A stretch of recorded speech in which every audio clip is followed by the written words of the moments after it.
That review ended with a paragraph saying that this is a book that will appeal to both left and the right. I was very happy to read it because when I was doing my edits, I thought I was going to be cancelled by left and right. If it's a deity worshipping an idol, so it's representative of Satan. Although we sometimes say that the core text of Hinduism is the Vedas, in reality, most Hindus didn't actually read the Vedas. They start smashing temples, appropriating temple property. You have cases where idols are broken down. We have a huge Hindutva legacy in some ways that we're still trying to define. That is a core tenet of Hindutva as Hindu-ness, as opposed to Hinduism. What is it that makes Hindus Hindu? Christianity gets tarnished as a thing for the lower caste groups. Europeans had this habit of frying babies in butter and eating them. You realize that often history is not a byproduct of, some grand design. Tilak and Gandhi didn't see eye to eye. But when Tilak died, Gandhi went for the funeral, for the cremation, and carried Tilak's body. It's largely in the modern period and largely through a Western conceptualization that we make a segregation between secular life and religious life.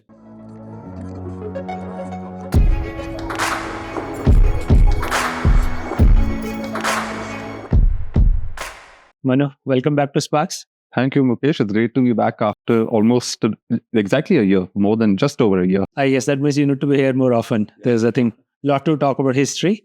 So I just finished reading your new book this morning, Gods, Guns and Missionaries, The Making of Modern Hindu Identity. And I was going through this book, I was having so many questions. And it also occurred to me that, in some ways, we are, as a country, we are in some ways on this journey to figure out, who we are. And we have a huge Hindutva legacy in some ways that we're still trying to define. And even before your book, I think many attempts have been made to try to define Hinduism, either from historical lens, cultural lens, and so on. What prompted you to consider writing this book? Because it's a very ambitious book. You covered a fairly broad ground, very well researched. I think last 1/3 of the book is just all the references that you have gone through. So what was the motivation behind, trying to write a book like this? I was always interested in Hinduism, both as a religion as well as in its political manifestation. Because already in the time that I was growing up, this is when Hindutva was becoming more powerful in this country as a political force. So back in 2011, when I was a master's student in London, I remember doing my master's dissertation on Hindu nationalism and all of that. Although I studied at the Department of War Studies and International Relations was my subject, they allowed me to do a dissertation that was historical. And so it was in my mind from the time I was in my early 20s. It was around 2019 that I thought, okay, now I feel like I can make this a book. And by then already my views had evolved a great deal. So some of the conclusions I'd reached as a 21-year-old kid in my master's dissertation, I've revised them quite radically in this book. Other areas I've actually stuck to my earlier understanding as well, because you do more reading, your own sort of analytical skills evolve and so on. So I began thinking of this as a book in 2019. In 2020, I wrote 4 chapters, the first 4 chapters in the introduction. But I thought, no, I need to do more work. Somehow it wasn't coming together yet. So then it took me some more time and I finished the book finally in 2024. But through the course of these last 13 years, this has been playing on my mind. Even as I've written other books, I've been reading about this in the background. Around us in the country, you can see so much happening. There's journalistic literature coming up. There's academic literature.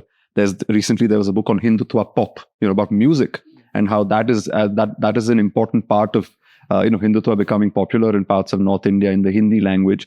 So I thought there's so much happening, which means that this is a sensible time to make go back into the story and figure out how and why the modern Hindu identity appeared and why it took this political dimension as well. So that was one personal motivation, simply from being somebody who lives here in this time, in this place. At the same time, I also felt that there were pieces of the puzzle missing in our general understanding. So while most people, when we think of Hindutva, especially as a political phenomenon, we think of Hindu-Muslim relations and animosity. But I felt that you actually find a lot of evidence for the colonial period, where the modern Hindu identity is in many ways shaping itself up, not so much against the Muslim, but the Christian missionary and the colonial state, which was seen as a Christian state by many Orthodox Hindu figures. So this was partly to also fill what I thought was a vacuum or a gap in our understanding, where I thought this fixation with present-day Hindu-Muslim disputes and quarrels, we forget that actually this is a more convoluted, complex, layered kind of thing. And then that's kind of almost brings me my next question is, see, Hindutva or Hinduism can be looked at many lenses over very different historical arcs. We can go back to 3,000 years ago. We can look at all the evolution of Vedas and Upanishad and so on, or philosophy. You have chosen to focus on roughly, say, last 250 years, 300 years. By the time the British got fairly well entrenched in the country, all the way up to independence. And that was a period of, in some ways, a lot of turmoil, collision of ideas, very deep search for identity of who we are, because before we can fight as a united nation, or united group of people, we need to have some kind of narrative who we are and so on. So do you think, that is a particularly important period that you've, and that's why you've chosen to focus on that, to juxtapose all the, how outsiders were looking at us, how we were looking at outsiders, and looking at each other and trying to craft some narrative? I think in many ways, this quest to even define ourselves is a very modern phenomenon. For example, earlier times, when we even use the word religion, right? If you go back 300, 400 years, or even 1,000 years, especially in Eastern civilizations, you will find that when people thought of religion, they didn't make a bifurcation between religion and secular life. Like religion and your everyday existence was all intertwined. Your religion was your rituals that you did every day, the food you ate, everything was sort of had a religious element to it. So your everyday life and religion sort of overlapped. Kings were political figures, but also custodians of religion in many ways. There was no clear-cut bifurcation. It's largely in the modern period and largely through a Western conceptualization that we make a segregation between secular life and religious life. So Indians in the colonial period, living under a colonial system with new frameworks coming in, began to think of how do we then, now that we have this formula, this format of defining religion, it's become the dominant format of defining religion, how do we place Hinduism in this box? That's why Hinduism as a word also is an 18th century phenomenon. It was first used in a negative sense by a white man in the late 18th century. And then a few years later, Raja Ram Mohan Roy gives it a positive spin. And by the 19th century, Hindus are starting to use the term quite comfortably because they recognize that there's a need to now define this against, another audience, like somebody else who's not a Hindu. You need to be able to define this a certain way. And in this case, it was the white man and the Christian. So that colonial period for me is very important. In many ways, that crystallization of a sort of hardened Hindu identity does begin from the Islamic period, because you find that for the first time, of course, in India, you find that there were conflicts between Vaishnavas and Shaivas. There was conflicts where these two were on one side against the Jains and the Buddhists on the other side. So there were conflicts of that nature. But you find with Islamic power coming to the country, not Islam as a religion, that came to South India quite peacefully. It was just accepted and became localized in many ways. But Islamic power coming to North India, where the king is Muslim, the ruling class is in many ways, of the Islamic background. In those contexts, you find that there's already a slight creation of these broad categories of Hindu, and as they put it in those earlier terms, Turuskas or Turks. Turks being Muslims. That's the idea. So the poetry of Kabir, the poetry of Eknath, you've seen there Vidyapati, who was born in Bihar in the 15th century, I think. Already in the medieval period, you're seeing that they are often making this broad categorization of Hindu on one side and Turk on the other side. And when you create categories, you have to be able to define what those categories are. So then the book, the analogy I use is that think of a tapestry. And initially, it's weaving itself constantly. New and new colors, new threads are being drawn in. It's expanding constantly. Its outer borders are not entirely clear. It's a bit fuzzy. Where it ends, where it begins is difficult to point out. Although you can see that there's something distinct about it. But the encounter with Islam in many ways, and perhaps arguably before that Buddhism, Jainism, allows us to draw sort of a boundary around this. And then as technology improves, communication improves into the modern period, these boundaries start getting harder and harder. And that's what I was very keen to explore. How do we draw up the outer boundaries of this identity? Got it. And one of the things, which in some ways catalyze a lot of introspection around, what it means to be Hindu or not, is this Christian evangelism or missionaries that you, I think, dedicated a good portion of the book about that. So talk a bit about history of that. What prompted these missionaries to, try to come and preach, the gospel of, Christianity. How successful were they? What was the reaction to that? How did it shape this emerging identity of Hindutva? Why that is in some ways significant part of our history, which I think has had meaningful impact. So there are two broad phases to this. In the first phase, you have missionaries coming in, but The Hindus are just at that time sort of amused by them. They engage in debates, but it's more or less a debate of equals because both sides are evenly matched. The scales are still evenly held. Driving the missionaries, from Yeah. So it begins with a general understanding of your worldview, right? So Christianity and religions of the book, in general, the understanding is that this is the way to God. This is the only way to God. So there is one God. He's omnipotent. He is the God. And this is the way to God. This is God's message that has appeared to us through this book. So it cannot accept other ways. But polytheistic cultures that have many gods, in a culture like Hinduism, and as I argue in the book, Hinduism doesn't come out of one book.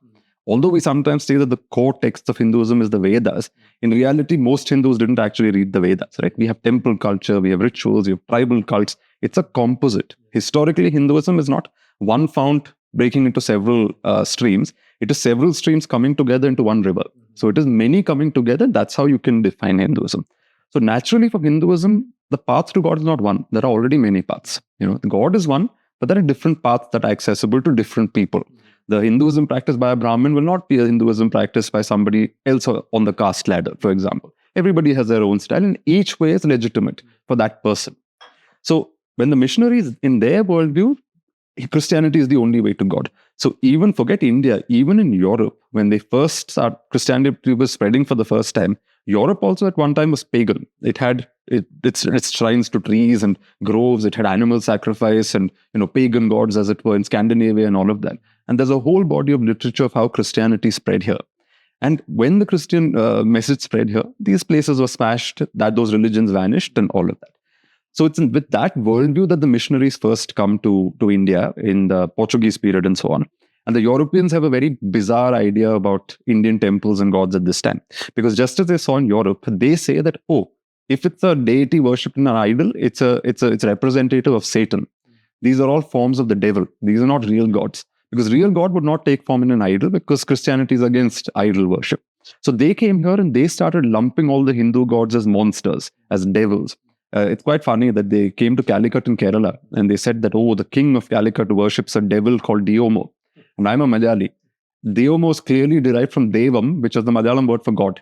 But they decided to turn that as Diomo the devil. And the book has an image of a representation of Diomo, and he's shown with like claws and cock's feet and fangs and all of that. And there's no such god in Calicut. The main god in Calicut is a Shiva. Like that's so-called, I guess, Diomo.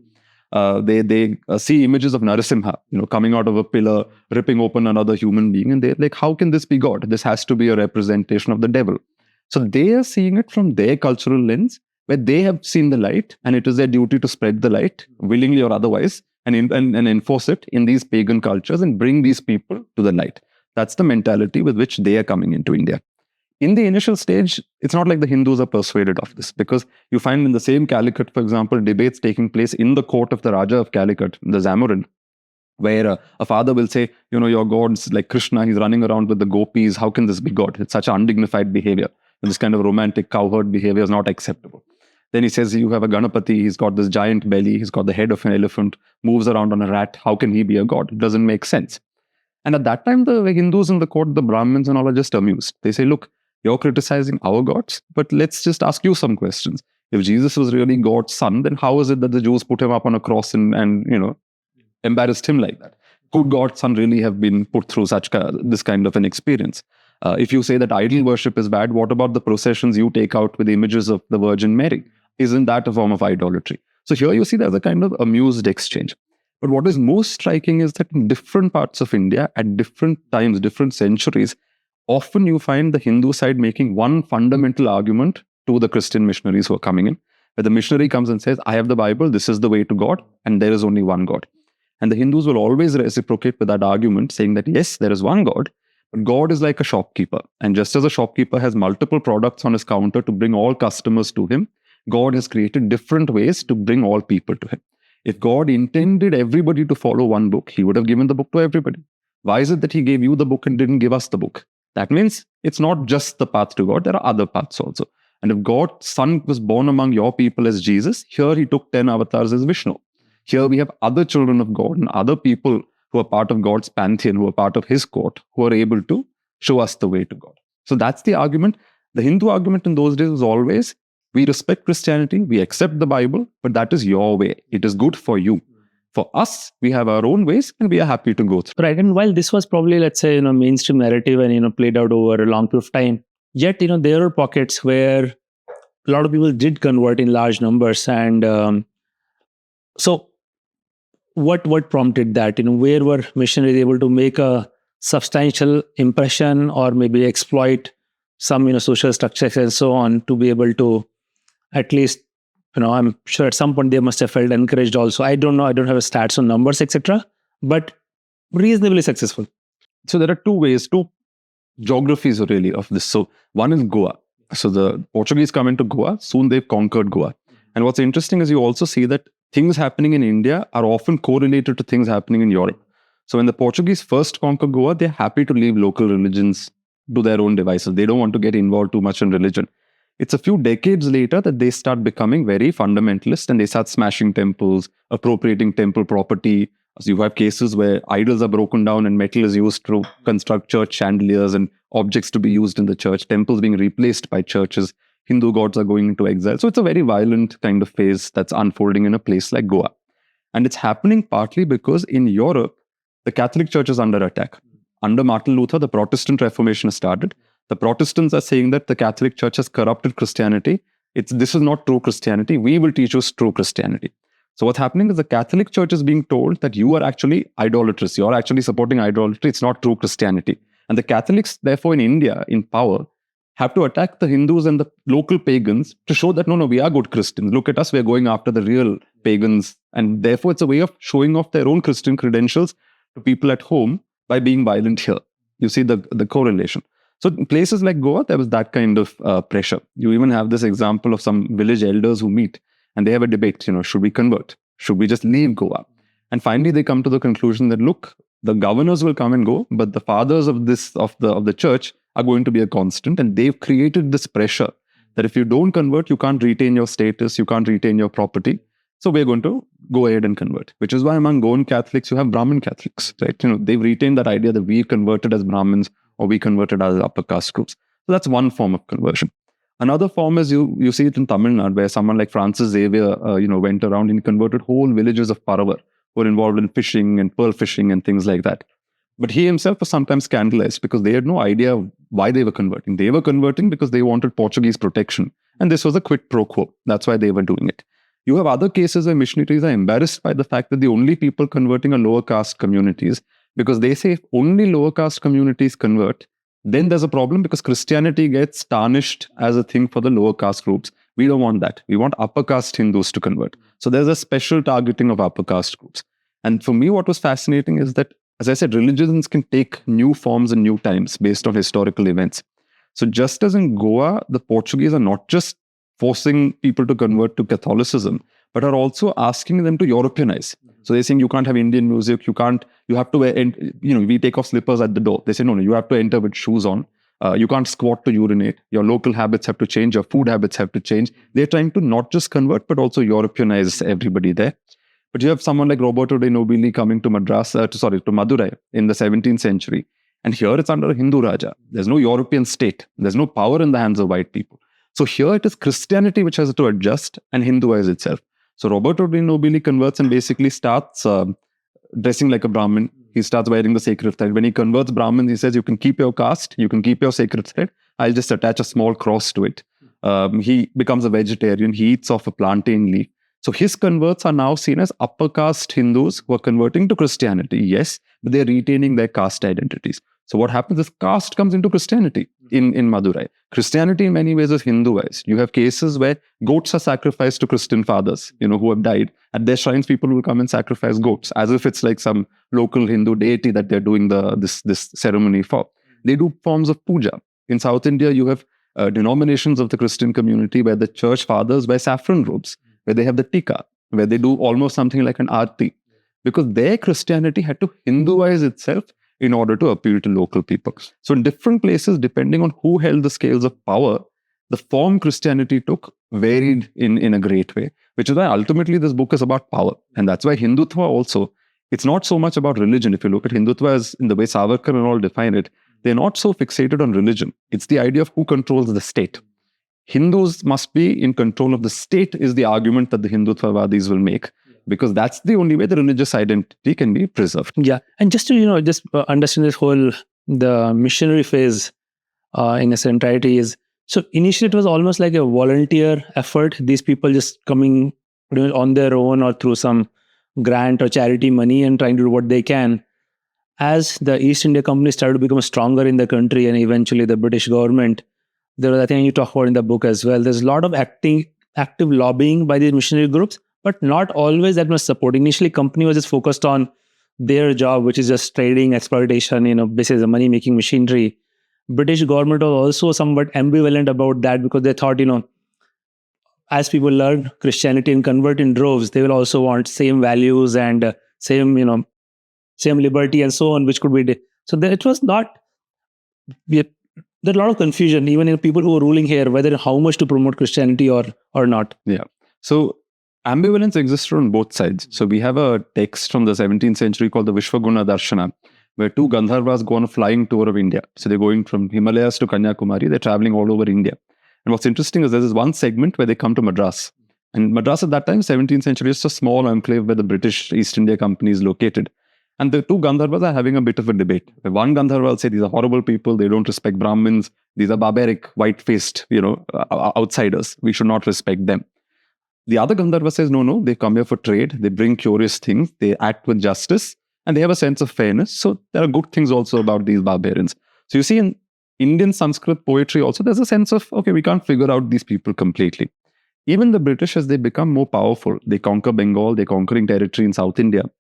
Initially, the British themselves are aware that they're a small white minority in India. They need Indians to fight in their armies. So they can't upset the local Hindus and their religious sensibilities because they're afraid that then they'll mutiny and the British will be kicked out. So in this initial phase of colonialism, you actually find British officials making donations to temples. Tirupati has a donation by Thomas Munro. Madurai, the great temple, has a donation by Roose Peter, I think. Padmanabha Swami, the wealthiest temple in India, has donations by Colonel Munro. These are all white men who are making donations to temples. They may be Christian personally, but in their political role in Hindu states and Hindu regions, they act in a Hindu way. There are East India Company soldiers escorting Hindu deities in processions. Officials are going and smashing coconuts at temples. There'll be, in places like Surat, there's a ritual to propitiate the sea god, and it's the company official who will go and propitiate the sea god in the place of the earlier Raja or whoever the local lord used to be. So in this time, there's a willingness on the side of the East India Company to play by Indian terms. Now what happens is, again, that correlation with Europe. Meanwhile, what's happened in Europe is, firstly, there's been the so-called Enlightenment. So there's rationalism, reason, there's an anti-religious movement that took place. And whenever you have one kind of movement, you also have a backlash. So soon after the Enlightenment, you have a kind of backlash where there's a new religiosity that's born. So if rationalism and reason is promoted by the Enlightenment, the counter to that is hyped up sort of religion. This evangelical movement where it's no longer just the church. You're telling ordinary middle-class people that you can also promote religion. You can help us further the Christian message. You have a duty to make sure that people around the world are brought into the Christian fold. You also have the Industrial Revolution taking place. And when you have something like Industrial Revolution, just as you have internet today and AI and all of that, there are new classes that are created, old jobs vanish, old power structures and social structures change, new forms of identity emerge. In that also, there was a flowering of religion. In India, we have this phenomenon that post-liberalization is when you see a lot of Indians becoming more religiously conscious. Your prosperity in some ways also makes you more respectful of tradition. You see something like that happening in Britain in the same time. So now, while the British are smashing coconuts in temples in India, back home, pressure is building up that, no, you have to act like Christians. You have to be committed Protestant Christians. And by now, look, they're Protestants. They're not Catholics. So they hate the Catholics. They're coming in with a slightly different worldview. So now Parliament is being petitioned, saying that how can the East India Company promote this idolatrous pagan religion that exists in India, where women are being burned and mothers are throwing children to crocodiles. They have their own stereotypes about Indians. To be fair, Indians also have stereotypes about them. One that I mentioned in the book is they thought Europeans had this habit of frying babies in butter and eating them. That Europeans, even Emperor Shah Jahan hated the fact that Europeans, after going to the toilet, did not wash themselves. So Indians had their own stereotypes. But on Parliament in the UK, there's a campaign being mounted. In 1813, for the first time, the East India Company is told you have to let missionaries into the country, Protestant missionaries. But the East India Company officials are given the discretion to decide where they can go. So if a missionary goes into an area and upsets local Hindus, the company can withdraw and tell the missionary to go back.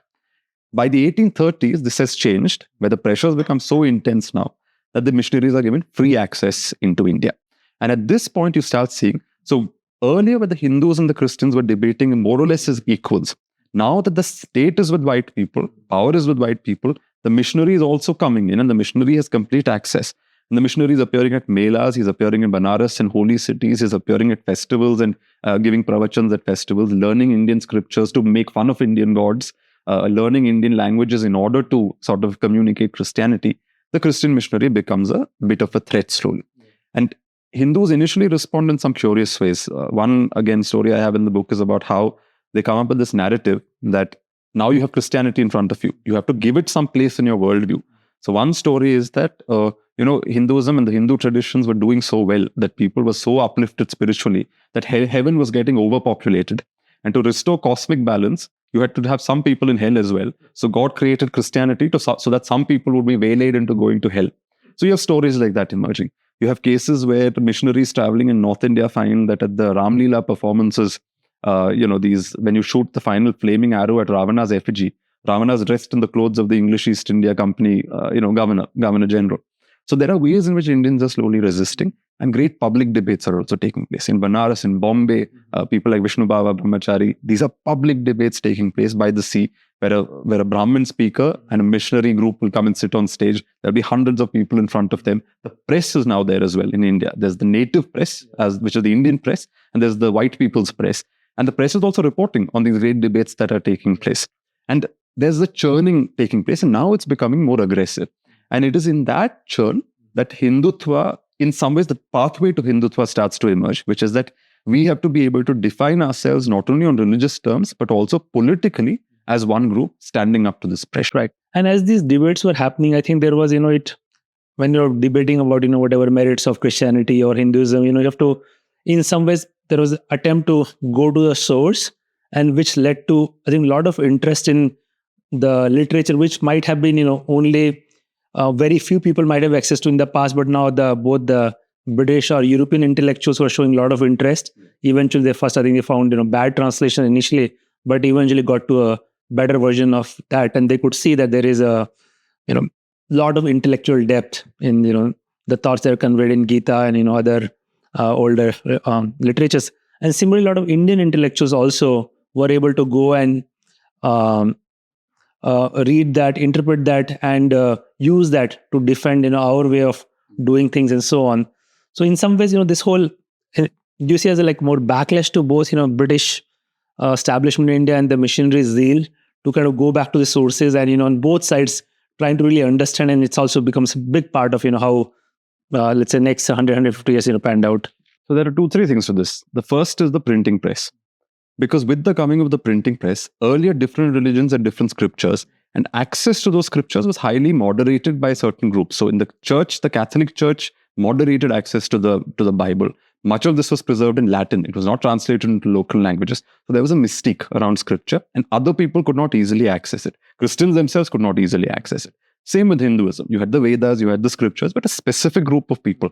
People say the Brahmins had access to it, but not even all Brahmins had the Vedas. Only within the Brahmins, only some Brahmins even knew the Vedas. There are some Brahmin groups which are not even allowed to study the Vedas. So it was a very sort of mystical, mysticized, romanticized kind of thing, the idea of scripture. Printing basically makes scripture accessible overnight. Translation makes scripture now mass-produced, and anybody can read it, which means people from other cultures can also read scripture, and they can analyze and critique your scripture in ways that would not even have crossed your mind.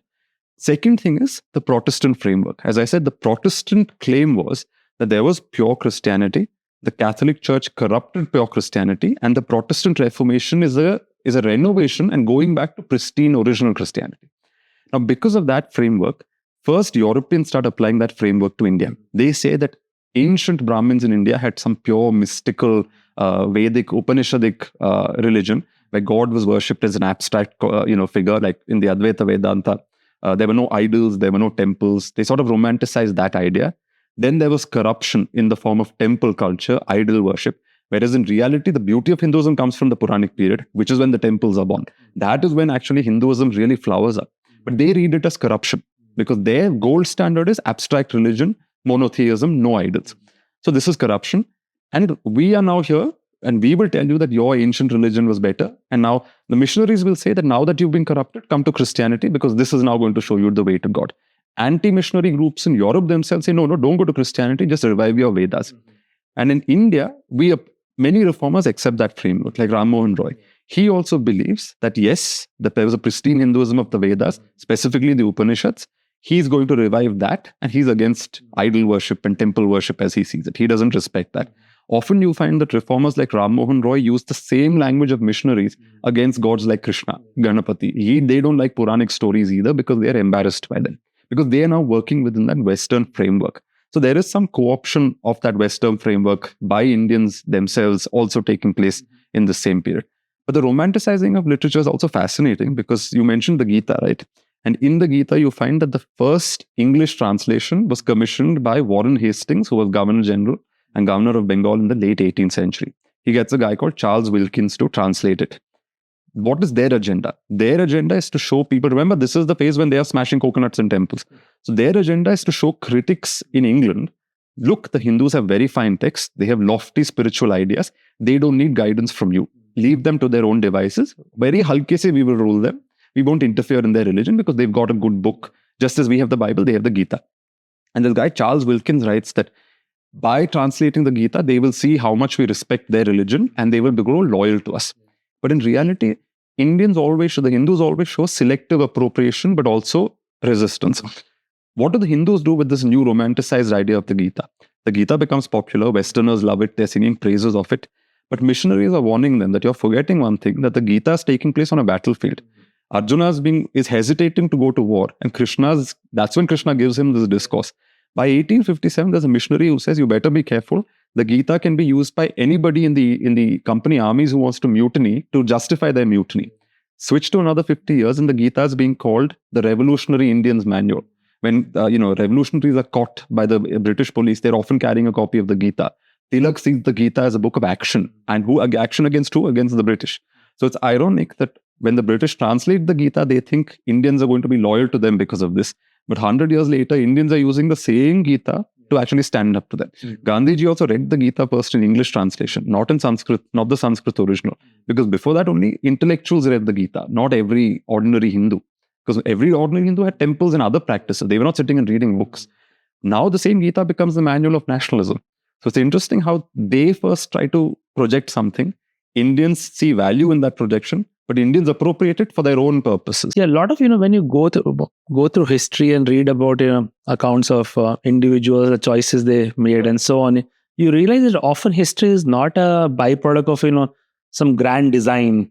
People really know what they are doing. In this case, East India Company officials doing their best to personally make money and make sure they maybe gain some more territory and just be very, very practical, however they need to manipulate religion or anything, they are willing to just optimize in that moment. And series of such actions over a period of time, end up, taking you somewhere, right? Which then we get the luxury of looking back. Exactly. To us now, we can say in a linear way that, they came, they oppressed, they harassed, and we kicked them out. That's a simple, it's true. Like broadly, that's what happened. But within that, there are so many phases. You actually have figures like Mount Stuart Elphinstone, Thomas Munro, writing, saying that the only way to rule the Indians is on their terms. Do not upset them because we are foreigners here. We have to give them like certain things. We have to give them schools and education. Even if they kick us out eventually, that much duty we have, but don't interfere in other things. They've got everything good in their culture to run their own country. For example, Elphinstone defeats, after the Peshwas fall in Maharashtra, he's in charge of those provinces. And he says that actually, if you look at the Peshwa system of the later Marathas, they have under a good ruler, it's a system that works beautifully and delivers lots of prosperity to the people. And our duty is only to act as a good ruler and to continue that system. We should not meddle too much with the system. What happens though is that because there are changes happening at home, a generation later, the new officials coming into the East India Company service are part of this evangelical movement. Their fathers, uncles are all evangelists. They've come to India with contempt. They feel their job is to civilize India. So they now start producing letters where they're like, no, it's not our job to do this. So they'll say that if earlier officials, they were participating in Hindu rights on Sundays, they'll say, we will not participate. They start withdrawing and showing contempt. They start withdrawing and showing racism. So much so, and I think in one of my earlier episodes with you, we discussed this guy, Bhaskar Pandurang, By the 1840s, in the Bombay Gazette, he's already articulating nationalist ideas because he can sense this contempt growing. And by the 1840s, years before Nauroji comes up with his dream theory, Bhaskar Panduranga is already articulating those ideas. He's even saying things like, under the Islamic rulers, also sometimes there was pressure to convert. But if you converted, you gained something from it. You would get a higher office, you get something. Under you, with the British, we convert, but your racism comes in the picture. Even after conversion, you treat us badly. So why should we convert? You say that you've come and given us railways and all of that. But frankly, that's just a way for you to extract revenue from us. You say you've saved us from barbarians and invasions. At least barbarians and invaders came once in a way. You've created a sophisticated system of extraction that every day you're plundering us in a very sort of slow, systematic way. So there's a way people are responding to this. And there's a lot of literature in Britain which is fascinating in this time because missionaries have a tendency in this period over here to exaggerate what they're seeing in India. Sati is a prime example where they would claim that Bengal has 10,000 satis annually. And if you actually look at the numbers that are there, it's a few hundred, in those years. Because again, Bengal was the place which has a very high density of sati. There are places where there was no sati. These European travelers in the Portuguese and pre-Portuguese period, it was almost habitual that you would claim to see widows being burned in India, even if you actually hadn't. So there's this one traveler who says that he saw a sati in Kerala. Extremely unlikely because Kerala, firstly, most upper caste groups were matrilineal. So if a husband dies, you take another husband. That's what you do. You don't actually burn because marriage is not the sacred tie. Your sacred ties to your maternal family with your brother and that side. Similarly, the only people who are patriarchal Hindus, upper caste, are Brahmins. And the Brahmins in Kerala have what are called 64 Anacharams of Parashurama, which clearly says no sati. So where did this man see sati? So much so that in the 19th century, when a non-Malayali in Kerala wanted to commit sati, the Maharani of Travancore said, not allowed. In my territory, you can't do sati. I'll escort you to Tamil Nadu. You can go and burn yourself there, but you can't burn yourself here. So already there's a tendency in a lot of missionary literature to exaggerate the evils that they see in India. Because it's based on those exaggerations that you get revenue there. People subscribe to your magazines and periodicals. You get income from it and you get donations. Same way to sell tabloids, back then Same as in now. principle in some ways. So you have in the 19th century images appearing. Jagannath. At the processions of Jagannath, people are deliberately committing suicide in front of the chariot and being run over by the chariot. And I was talking to Devdutt Patnaik about this, and he was very puzzled because he said in any Hindu temple, the moment like that, in a major temple, blood is spilled, the deity becomes Ashuddha. You have to then purify the deity. So how can hundreds of people be jumping in front of the chariot? The procession can't go forward then. So it's very unlikely. They have images of human sacrifice being depicted and then printed in the UK and in Britain. Because their impression that they want to create in Britain is that all of India, this is only happening. It's just human sacrifice and people killing themselves. And as I said, mothers throwing babies to crocodiles and things like that. And that is why we need your support to civilize it. Right. So on one hand, missionary was, deploying all these tactics to sort of shore up support at home and get more subscription and funding and so on. But in some ways, they were also exploiting, what they were able to perceive the probably weakest feature of, regardless of statistic, it might be very extreme, but nonetheless, there's some truth to that. And then I think as a reaction to that, we also see the rise of these whole series of reformers that you talk about in your book, throughout the 19th century, starting with Raja Ram Mohan Rai. And each of these guys in their own right, they, I think at their core, they really believed in the culture and the religion, but they also try to create their own version of what is good about this and what is not good about this and what can be done. And so how much do you think that has affected, both, I guess, the whole freedom struggle, but also the crafting or the eventual Hindutva narrative as it emerged? These 5, 6, 7 figures, did they play an outsized role in crafting that narrative? So there are multiple figures trying to respond to this. And I've chosen 3 in the chapter on reformers because each comes with a different strategy of addressing this period of crisis. Clearly, they feel that something is amiss, something has to change. Yeah. How to go about the change is where they sometimes differ. So with Raja Ram Mohan Roy, it's very clear. He wants to present, he's an elite man, comes from an elite family, has Persian background and Persian education, also knows Sanskrit and has had Sanskrit education. Very fashionable, a very impressive, courtly kind of figure. Eventually goes to England as the representative of the Mughal emperor, is received as a celebrity. There are even rumors that he fathered a child with a white woman in Bristol and eventually dies in Britain. So very sort of, he was, as someone once said, he was the first global Indian. Mm-hmm. And in some ways it's true. He was celebrated and talked about even in American newspapers. So he comes up with an intellectual response. That is that whole Upanishadic, Advaita Vedantic kind of, he romanticizes that. And his argument is that, look, In Christianity, you still split God into the Father, the Son, and the Holy Spirit. You're cutting God, same one God, into three parts. Advaita is even better, actually, because Advaita says there's only one universal abstract God and can't be divided into any pieces. So technically, we don't need to convert to Christianity because we'd be converting to another superstition. We only need to stick to the Upanishads and the Advaita formula, because then we've got our way. So his point is to say that yes, Hinduism is corrupted. There are temple culture. There's temple culture that I don't agree with. There's idols that I don't agree with. There are pujas and sati and all of that I don't agree with. But the formula is not conversion. The formula is go back to the Upanishads. And it is this tradition of intellectual defense of Hinduism that later people like Swami Vivekananda, etc., popularize when they go to America and all of that. So that's one stream of the defense. The other is someone like Swami Dayanand Saraswati of the Arya Samaj. Now, Dayanand Saraswati is interesting because his response to Hinduism does not come because he's come face to face with any missionary. Because Hinduism is also dynamic. Within Hinduism, there are people asking questions. Hinduism is not some rock solid monolith. There's the dynamic changing force. And the story with him is that as a young man, a young child, teenager, during Shivaratri, you stay up during the night, right? And he was with his father in a Shiva temple. And in the middle of the night, he saw a rat or a mouse going around the deity's idol, eating all the sweets and the offerings that were laid in front of it. And he said, clearly this idol can't be Shiva, because if the idol was God, how can this rodent come and take liberties with it? So his self-doubt was sparked from within because of something he saw as a teenager. Then he leaves his family. Family drags him back. He runs away again. As an antidote to most problems in Indian families, they tried to get him married. He still runs off. Travels up, goes up to the Himalayas, looks for Swamijis. He's not convinced by most people. He doesn't like them. He tries Tantrism, doesn't like it. He tries Bhang, it doesn't work out. At one point, he goes looking for these fabled sort of sages in the Himalayas, very disillusioned by the people he meets. Finally, he meets a guru in Mathura, and this man is a staunch Vedic person. He says only the Vedas, everything else you see, Krishna, the idols, temples, they're all bad. And he finally gets persuaded of that.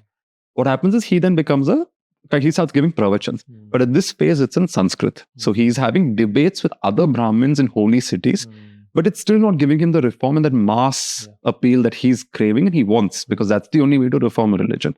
He then comes to Calcutta at one point, and here he sees the people of the Ram Mohan movement and how they operate. A, much more cosmopolitan. B, urban audiences. They're cultivating a new audience, middle classes. Not the traditional Brahmin elite, but middle classes. And in some ways, Dayanand Saraswati rebrands himself. So from a sannyasi who wore just a loincloth, he now wears these robe-like things. He gets a turban. He starts moving around urban centers and starts building support. He realizes that the middle classes are where reform will perhaps be born. And it's in Bombay that the Arya Samaj is born. And then, of course, it becomes popular in Punjab. But with the Arya Samaj, you see something else, which is that other than the kind of promotion of the Vedas, after his time, it takes a backseat.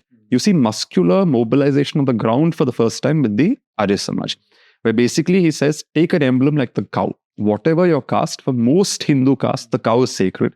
So cow protection can become a way to mobilize people. So the intention moves from the intellectual defense of Hinduism to how do you move Hindus as one block? Because Hindus are very scattered on the basis of caste. So you need to become one block. Reconversion. As I said, Francis Xavier at one point in the Portuguese period used to go around converting whole villages of fishing communities. And he'd say that sometimes my hands hurt because of the pain, because the whole day was spent, converting people and doing baptisms and so on. The Arya Samaj was the opposite. They do a so-called Ghar Vapsi. They get people to reconvert en masse, whole villages, hundreds of people, thousands of people converting back to Hinduism. So there you see a different response, which is response on the ground. How do you stand up to the missionary? By appropriating the missionary's own techniques and converting people back to Hinduism.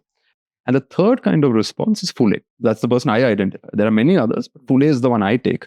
Because his response is, he also looks at what the missionaries say. He also criticizes the Hindu gods, but he's not doing a defense of Hinduism externally. He's asking for reform within Hinduism. He says, you're talking about the missionary and you're talking about the white man as an oppressor. What about oppressive caste structures within Hinduism? So he lampoons Hindu gods. Some of his writings, I keep thinking, if he lived in today's world, he'd be cancelled or worse. He'd probably be sitting under some IPC section or Bharatiya Nyaya Sanhita in jail, because his writings are very, very polemical. Because he's really holding up a mirror to Hindus themselves, saying that you cannot have reform if within the system there are so many injustices. So there are multiple kinds of responses that are emerging in the 19th century. Got it. And I think, as we come close to end of 19th century, in some ways, by the time Indian National Congress established, and in some ways, this nationalistic movement is starting to gain ground. But the big challenge for people who were, involved in that, from, I think you talked a lot about initially, Bal Gangadhar Tilak, and later on, Savarkar and Gandhi, both in their own way, had to deal with this challenge, this freedom for who. Yeah. And again, they had a very strong need for this narrative. And because of, caste and other things, and because in some ways Hinduism was very fragmented in practice, people who have their own beliefs and rituals and gods and so on. So all these people kind of very deliberately had to work on helping create some kind of narrative which was very inclusive of all castes, because without that, you can't fight as one united nation. So I think that's probably a big part of, from what say end of 19th century, early 20th century, like a lot of more evolved thinking in that direction. Yeah. I mean, the very word Hindutva starts becoming popular in this period. I think the first person, as far as we know, to use the word is Bankim Chandra Chattopadhyay in one of his books in Bengal. But then there's a guy called Chandranath Basu who actually, in some ways, is credited as the main fount of the word Hindutva. But by Tilak's time, etc., in Maharashtra, you find him also in his Marathi writings. If you look at his collected works, he is using the word Hindutva. And there is an effort to define Hindutva. Because Tilak is an orthodox Brahmin. He still believes in caste. He believes that everybody has their assigned place in the caste hierarchy. Injustices should go, but they can happen slowly. But you can't transcend caste. Because in many ways, each caste has its own cultural identity. And those are just as valid as an umbrella religious identity. So he wants to balance the two together. So he tries to define Hindutva often on religious terms. He says you have to respect the Vedas. Like those people years ago defending Hinduism to missionaries, he says you have to believe in multiple paths. Not that there is one path, there is different paths to God, all are valid. That is a core tenet of Hindutva as Hinduness, as opposed to Hinduism. What is it that makes Hindus Hindu? That Hinduness he has to define. But his definition doesn't work, because ultimately he's working through religion. And as much as he says that you have to believe in the Vedas, there are Hindu groups that don't believe in the Vedas. There are these Shaiva Siddhantic, ultra-militant Shaivites and Veera Shaivas, etc., who do not, in their texts, they don't actually pay homage to the Vedas. They sometimes reject the Vedas actively. You say that the cow, he says the cow is important to the Hindutva identity. But there are groups of Hindus who do eat beef and who do not venerate the cow. So then you can define many Hindus under this definition of Hindutva, but you also leave out a lot of people. That creates a conundrum. Where Savarkar succeeds is that he surpasses this by simplifying Hindutva as a concept, theoretically, where he says, forget the religious element. Hinduism is a subsect of Hindutva, but it is the religious side, but Hindutva is something bigger. His definition is simple. It says your fatherland and your holy land has to be in India. One alone won't work. If it's just your fatherland, then Muslims and Christians are also descended from Indian converts. They are also Hindu. That doesn't count. If it's just your holy land, that doesn't work either, because then Buddhists from China can come and say that Buddhism was born in India. This is our holy land, and therefore we are also Hindu. So he says, no, it is a combination. So if it's Hindutva where both are combined, then Shaivas, Vaishnavas, Shaktas, they are Hindus, but so are Jains and Buddhists, because their religion was also born in India. All the castes. So are all the castes. So Shaiva, Shaktas, Vaishnavas, and though all the people under this are all the castes, they believe in Hinduism, and they are part of Hindutva, but Jains and Buddhists are also part of Hindutva. Who is left out? The Christian and the Muslim. And the Christian missionary, even in Tilak's time, was a big threat as Tilak saw it, because he saw these as funded organizations, money coming in from America, etc. In his writings, you see a lot of complaints that every time there's a famine in India, the missionaries will come in with money. And to be honest, the missionaries were saving people. But he said that saving with an agenda, which is that you're collecting all these orphans, but your hope ultimately is to convert them. Even with education, you do find that while missionaries, so it's interesting, no, you can't bracket it easily as good or bad.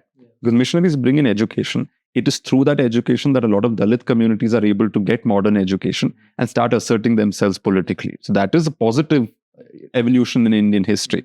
But you also find that on the missionary side, they actually do see education as a means to actually persuade people to convert. You have missionaries writing things like, oh, they start learning the English language. It's just a question of time before they discard their ancestral religion and start thinking about God in the way we define it.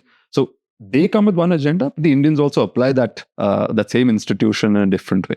And then, Savarkar ultimately defines Hindutva in the lasting form that we have. But when you say with form, right, you cover in the book that after his time in Andamans, where he was sent to jail and he had to ultimately negotiate with Britishers to secure some kind of release, he was fairly marginalized. He was not even able to publish in his own name. He was publishing with the pseudonyms or in his brother's names and so on.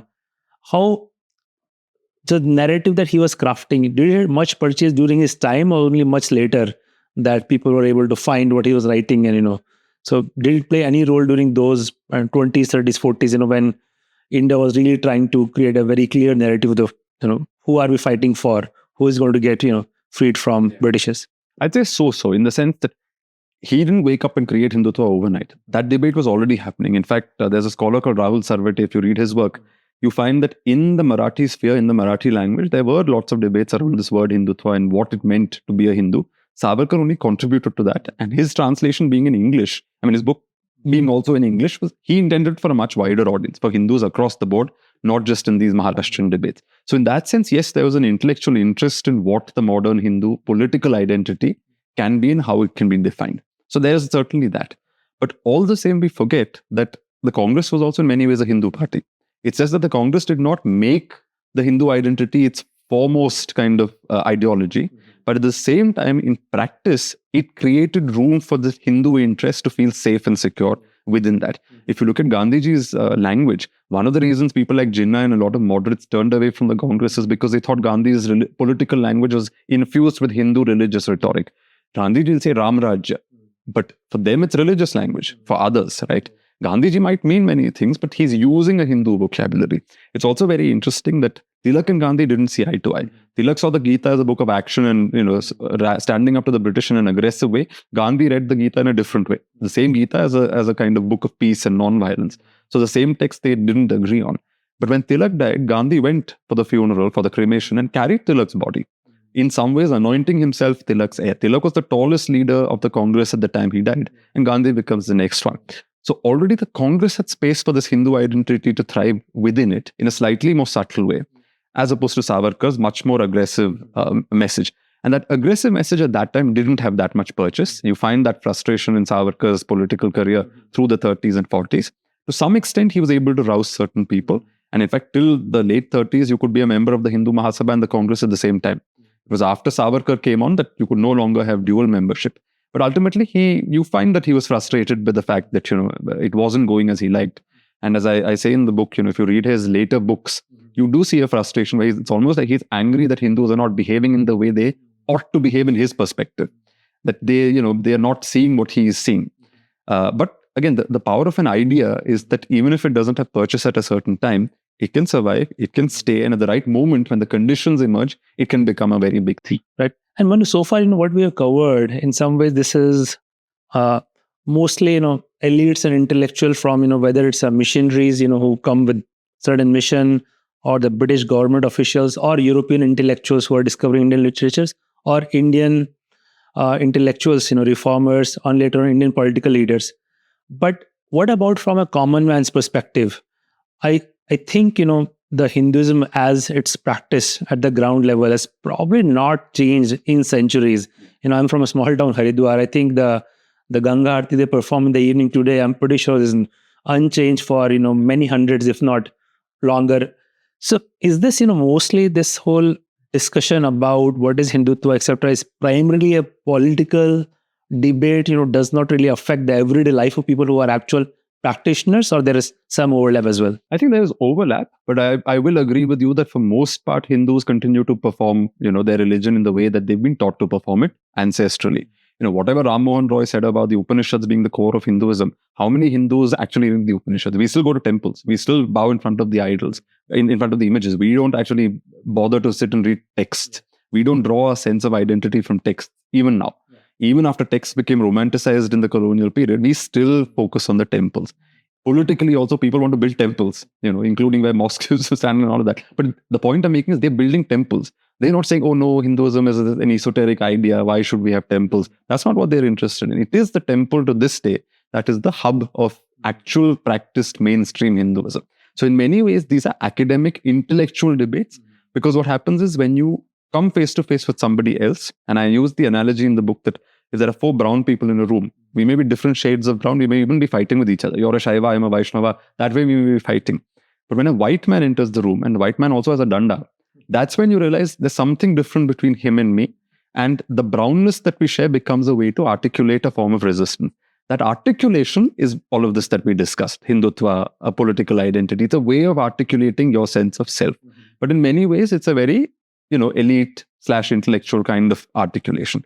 On the ground, just the other day, someone asked me at a literature festival, is it bad that Hinduism has lost its plurality and we become regiment? We are closing the doors and stitching up the outer borders of the tapestry. And I said, actually, we haven't lost that plurality, and we are still, that tapestry, the outer borders is still not done. There's still loose edges that are still drawing in things. And as an example, I gave the case of a temple in Kerala where the story goes that there was a child who was unwell and nothing was working. I think on one account I've definitely read the child is a Muslim. And finally, the parents take him to this local temple, a Murugan temple. And the child has a munch chocolate in his hand, which he leaves there. And he recovers the next day. And since then, everybody makes offerings of the munch chocolate there. So that god is now called Munch Murugan. It's not chocolate you offer, it's chocolate in that munch packet that you have to go and offer to that god. This is a new thing that happened in the last 15, 20 years, right? So evolution of that nature still happens. Another very personal example, not from the book, is that we have a family temple in Kerala, an ancestral temple. And if I just look at that compound, it tells me so much, right? We have a Vanadurga, and Vanadurga is supposed to be worshipped where she's exposed to all the elements, the rain, the winds. She can't have a roof over her head because she's a goddess of the forest, of the grove. Next to her, we have a Bhadrakali who needs a roof, and the puja system is slightly different. Along with them, we have a shrine to one of my ancestors who is being worshipped. Then there's a shrine to a Brahmin who died in some tragic way. Then there's a shrine to some long-lost great-great aunt who died of rabies. Her Atma has been trapped in the stone, and we do puja to her also.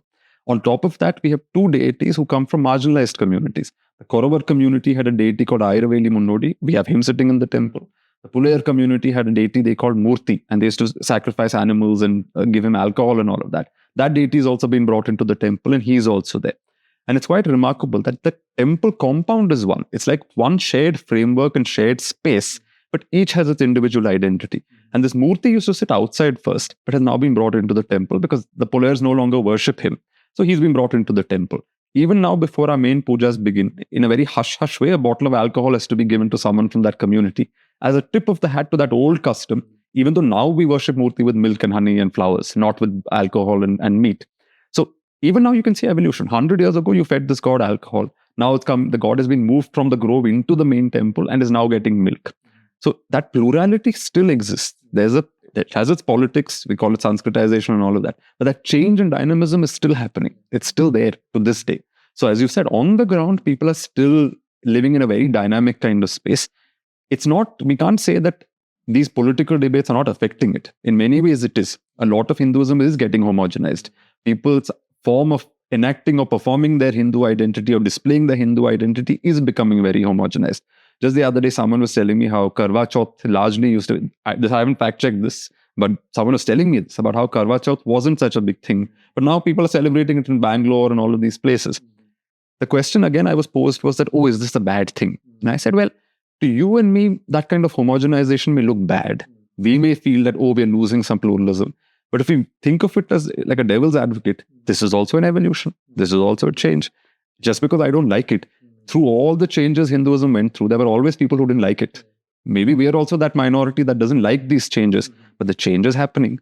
So that dynamism continues. These are just debates to self-represent in certain contexts. Right. And then, so on ground, as you say, right? And maybe, your family example is great. Already like I counted, 10 different deities there. So maybe some evidence for that whole 33 crores devas in the country, right? And which is in some ways very decentralized, lot of freedom and autonomy and room for evolution as times change and, different needs arise and so on. So in some ways, we can say that, on ground, probably how people practice Hindutva is alive and well and continues to evolve with times and so on. So a book like this, who is the audience for that? This is your here just being a historian that was just driven by curiosity, that this is an important topic. I want to just go back and see what happened during this period and try to share my perspective, which is backed by credible resources and so on. Or there's a role a book like this needs to play in the modern discourse, perhaps in the intellectual circles, but there's an objective hand. I had a good review for this book in the Asian Review of Books. And that review ended with a paragraph saying that this is a book that will appeal to both left and the right. I was very happy to read it because when I was doing my edits, I thought I was going to be cancelled by left and right. Because I did the introduction, I thought, okay, right will cancel me. When I wrote the first chapter, I was like, left is going to cancel me. Each chapter, I could tell who was going to cancel me. But really, if there is a purpose at all, it is to get people to think It is to get people to challenge some of their own inherited notions. Because even I, as I said, when I did my master's dissertation, when you're young in your 20s, you're reading a lot of things and you're led by what you're reading. You're still not necessarily entirely applying your own original brain to it. I myself had revised my opinion based on all the reading that I've been able to do. This has some 230 pages of notes. And if you look at the notes, there are some readers who enjoy reading the notes. That's why I have these extensive notes. In a way, I want others to also do that, because the only way we can grow, I'm actually tired of this left-right binary. I think things are much more complicated. We have this constant desire to simplify and put things in boxes. The one thing I'm hoping this book does is to shatter some of these boxes and say that, look, to truly understand a topic, you have to rise above these boxes. You have to rise above these ideological positions and look at the subject in its own right, in its own context, with an open mind. So that's the only thing I'm hoping for. But otherwise, the reason I wrote the book fundamentally is to answer my own questions. I think ultimately you do interesting books if you're seriously yearning to answer certain questions for yourself. Because I'm not the only person who's got these questions clearly, right? None of us are that original. At different times, different people have asked the same questions. We're just trying to construct our answers for it. And this is my attempt to find certain. No, I'm glad you did the work, because I definitely have those questions. And, I thoroughly enjoyed reading this book. It took me 3 days to finish. It's a pretty fat book. But only 350 pages is the main. Right. Your last 1/3 is notes, which you say some people like to read those as well. I think, there is, we learn about a lot of topics only from headlines, or a particular person has to say and so on. But there is so rich history and nuances and dialogues and, even comical things, behind some things, right? So like reading a book like this, gives you that broad perspective. My last question too is just about the culture of reading in the country. You as the author, your books are very well researched. So what's your sense of, we have enough people who will have courage and, time to read a book of this depth, this color, or is it, or not enough people, will find you there? I mean, we're recording this podcast a day after the Bangalore Literature Festival, where I had a session. It was packed. I didn't count how many people were there, but there were people sitting in the aisles. There were people sitting in front. They were standing on either side. It was crazy. Lots of people. The session was 45 minutes, but I signed books for 90 minutes after. So twice the amount of time. And predominantly, it was young people who had come there. It was young people of diverse backgrounds. There were scientists, there were lawyers, there were engineers, techies. There were older people also, retired professors, people like that. I was so impressed just seeing that diversity, but specifically by seeing the number of young people who were keen to understand things. I think there is an appetite for history. It's true, not everybody will have the patience to read a book like this, but that's why I'm also on a podcast like yours, right? Because ultimately, we have to also make an effort to put out what we've discussed or found in the book to different audiences in different formats. So I think the book is a good place. It's a good companion. If you ever want to go back and read it in depth and understand something in depth, then this is the place to go. But if you want to get the broad gist, there is a podcast. There are other formats. But I think I'm optimistic about the people in our country. I think sometimes in this world of social media, we see only the negative side of things. But in reality, I think if you get out of that and you look at the real world on the ground, people are very curious. They're eager to learn. And again, it's not to attack Christian missionaries, because as I said, you see lots of creativity on their side. You see them adapting. In some ways, they trigger very constructive changes in Indian society. They themselves are changed. It's not as if they came and we somehow transformed. We also transformed them. In fact, at one point, a missionary called Ziegenbach, he creates a book on Hindu deities and he sends it back to Europe, and his bosses are very upset. They say, your job is to spread Christianity in India, not to spread Hinduism in Europe. Because the Christian missionary himself is a bit lost. He's like, these people clearly have something already. Why am I even here? He's got a bit of self-doubt. So the personal stories are also so fascinating. And I thought there's something we can learn from that. Amazing. Great to hear about the reaction at Bangalore Lit Fest. They also gave me the opportunity to catch hold of you and record this shoot. I totally agree with you. I mean, we are surrounded by books as we are shooting this. I earlier did a whole episode on the power of books. So great to see, youngsters showing interest in a book like this. I think today where we're in India, it's 75 years since our independence, I think. And there's a lot of, I think, pride in, where India has come, where India is going. And part of that is also like deeper understanding of where we are coming from. And I think the work, Manu, that you do to I think you are really raising the bar on high quality history telling, right? And it's a very, very well researched. So it's great to see, your work continue to get better over a period of time. And And I look forward to continuing this conversation with you and talking more about it as you uncover other gems of Indian history in the coming years. Thank you very much. Thank you for having me. And I follow your podcast regularly. And I look forward to other episodes and to returning to the podcast again. Amazing. Thank you. Thank you.